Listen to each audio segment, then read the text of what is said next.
गावराच्या बापाची गोंदिया जिल्ह्यातील गंगाझरी ग्रामपंचायतीमध्ये कथित भ्रष्टाचाराच्या मुद्द्यावरून ग्रामस्थांनी बेमुदत धरणे आंदोलन सुरू केले।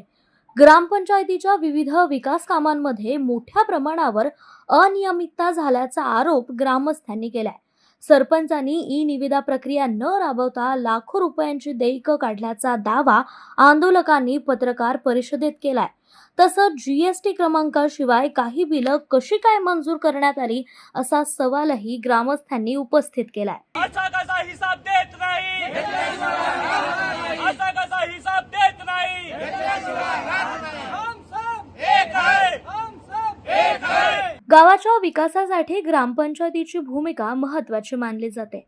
मात्र गंगाझरी इथं विविध विकास कामांमध्ये आर्थिक गैरव्यवहार झाल्याचा आरोप ग्रामस्थांनी केलाय। आज पत्रकार परिषदेत ग्रामस्थांनी काही कागदपत्र आणि पुरावे सादर करत गेल्या काही वर्षातील कामकाजाची चौकशी करण्याची मागणी केली आहे। एकूण 3 कोटी रुपयांहून अधिक रकमेच्या कथित गैरव्यवहाराचा आरोप त्यांनी केलाय।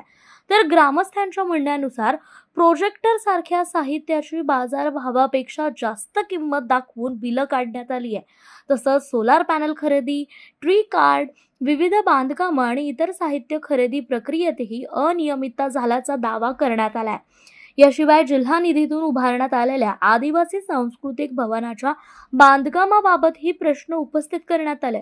संबंधित गावांसाठी नियमानुसार निविदा प्रक्रिया राबवण्यात आली होती का याची चौकशी व्हावी अशी मागणी आंदोलकांनी केली आहे। पाहूयात। मैं आपके माध्यम से ये बताना चाहता हूँ, ये हम समस्त गांव नागरिक यहाँ बैठे हुए हैं, आपको ये बताना चाहता हूँ कि अगर ये हमारा उपोषण जब तक ये हमारी मांगे पूरी नहीं होती है, हमको जब तक डेट नहीं दी जाती कि प्रेस कॉन्फ्रेंस करके जब तक हम जवाब नहीं देते, तब तक कि हमको डेट नहीं दी जाती किसी ऑफिशियल पर्सन से, तब तक हम यहाँ से आंदोलन करेंगे। और साहब मैं यही बोलता हूँ कि अगर इसमें से हम गलत साबित होते तो यही पेड़ है, इसमें हमको फांसी पे लटका दीजिएगा। ग्रामस्थांनी अंत्यसंस्कारासाठी लागणाऱ्या लाकडांच्या खरेदीतही आर्थिक अनियमितता झाल्याचा आरोप केलाय। तसंच ग्रामपंचायतीकडून वितरित करण्यात आलेल्या काही साहित्यांवर झालेल्या खर्चाबाबतही प्रश्न उपस्थित करण्यात आलेत। तर गेल्या 5 वर्षात निविदा न काढता खरेदी करण्यात आलेल्या सर्व साहित्यांची स्वतंत्र चौकशी करण्यात यावी, तसंच दोषी आढळल्यावर कठोर कारवाई करावी अशी मागणी आंदोलक ग्रामस्थांनी केली आहे। या संदर्भातच प्रशासनाने तातडीने लक्ष घालावं अशी अपेक्षा आंदोलकांनी व्यक्त केली आहे। सगळ्यात पहिले तर आम्ही गावकरी गुंडे, माझा परिचय गावकरी गुंडे, माहिती मागण्यात आली, मागणे आणि आमच्यासाठी हा गावकरी गुंड आहे।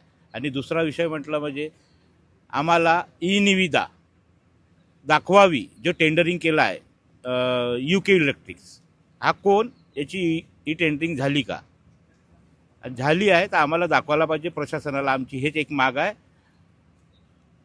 आणि आदिवासी भवनाचा कागद पूर्ण आम्हाला दिले पाहिजे, त्याची चौकशी पण झाली पाहिजे। गावात जो 5 वर्षाचा घोळ आहे त्याची पूर्ण चौकशी मिळाली पाहिजे, याकरिता आमचे आंदोलन आहे आणि हे आंदोलन सक्रिय राहणार आहे। ग्राउंड रिपोर्ट नवीन दहिकर, न्यूज अनकट, गोंदिया।